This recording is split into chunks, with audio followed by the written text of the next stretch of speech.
Family,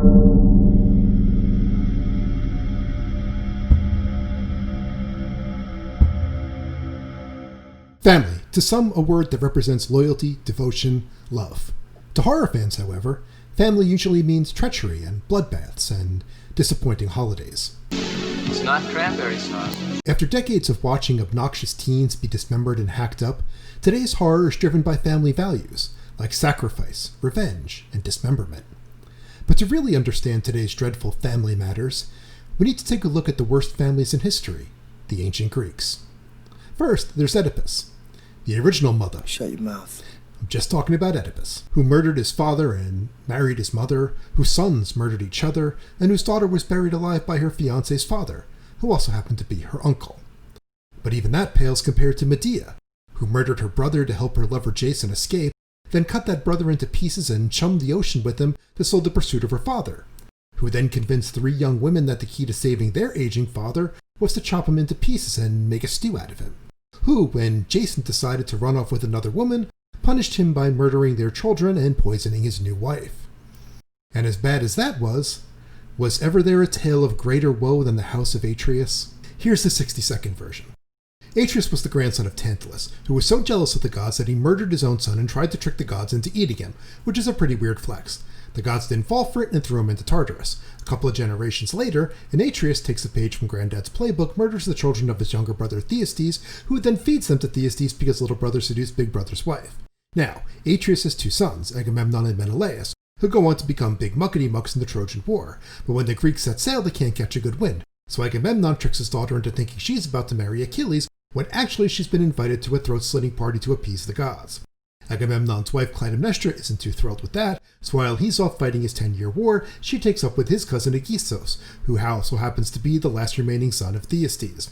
When Agamemnon returns home, he brings with him the Trojan prophet Cassandra, who is cursed to see the future but never be believed, so she knows what's coming and is all like, "Stop, don't come back." Agamemnon, of course, doesn't listen and comes down with a sudden case of knives in the back, as Clytemnestra and Aegisthus both get their revenge.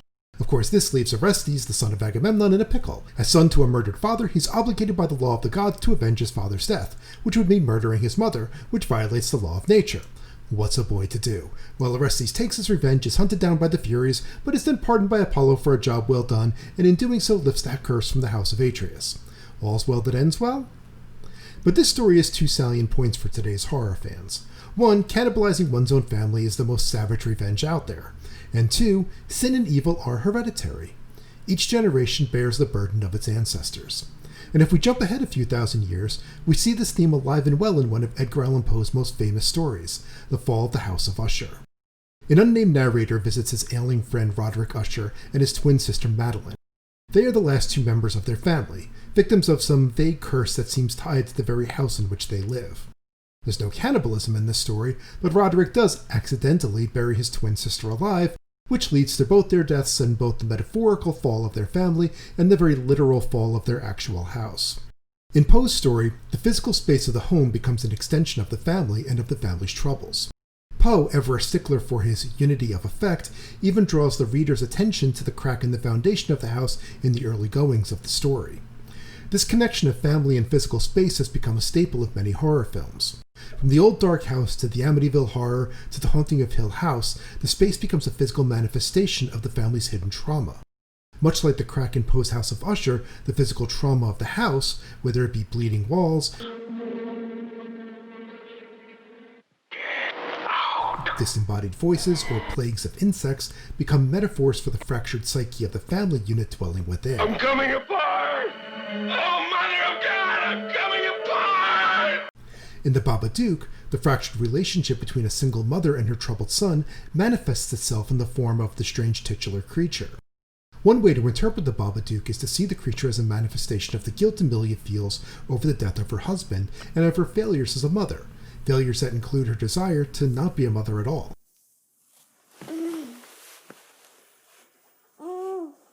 Don't do that! Can you stay here with me?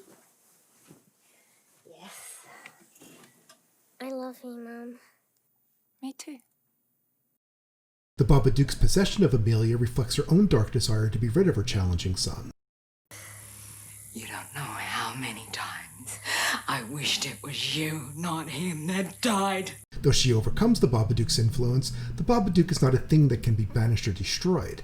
It continues to live in their basement where Amelia continues to feed it.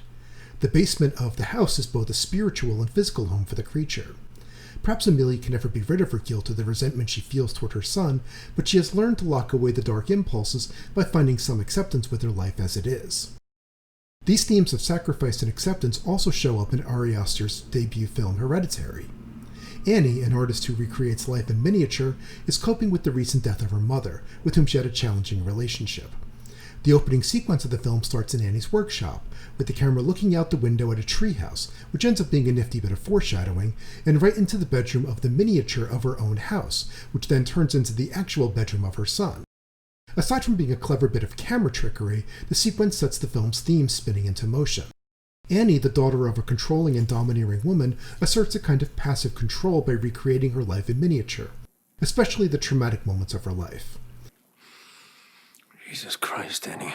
She essentially distances herself from her family by turning them into puppets that can be staged. Oh. Peter, how do you think he's going to feel when he sees that? What? It's not about him. Oh, no? No, it's a neutral view of the accident. The irony here is that Annie is the true puppet. Annie will learn too late that her dearly departed mother has been pulling the strings for many, many years.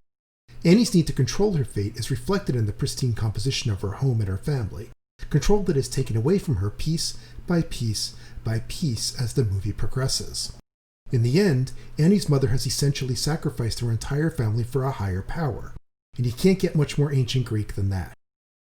And so we see how modern horror reflects both the dangerous family dynamics of Greek tragedy with a dash of Poe's sense of place. We see similar dynamics in It Comes at Night, Mom and Dad, Us, The Witch, You're Next, The Lodge, Goodnight Mommy, and many others all made in the last 10 years. So where does this trend come from? Why has the family unit borne the brunt of horror's mighty hammer this past decade? Well, the decade started with Barack Obama in office and ended with Donald Trump, both divisive figures in their own way. This decade also saw a renewed attack on women's reproductive rights to contrast the more progressive changes made toward the LGBTQ segment of our society. Taken in total, the sometimes heated debate about the nature of the traditional family unit could be at the root of this trend. But it may be more informative to look at who is making these films. These are not studio films. These are independent auteurs, Ari Aster, Jennifer Kent, Robert Eggers, who are telling more personal stories through their work. These movies may be less a reflection of cultural ills and more an indication of the shifting landscape of horror movies, an era of films driven more by independent voices than by studio formula. In any event, the last 10 years have produced some of the most thoughtful, idea-driven horror seen since the 1970s. Here's to 10 more years of gore in the family.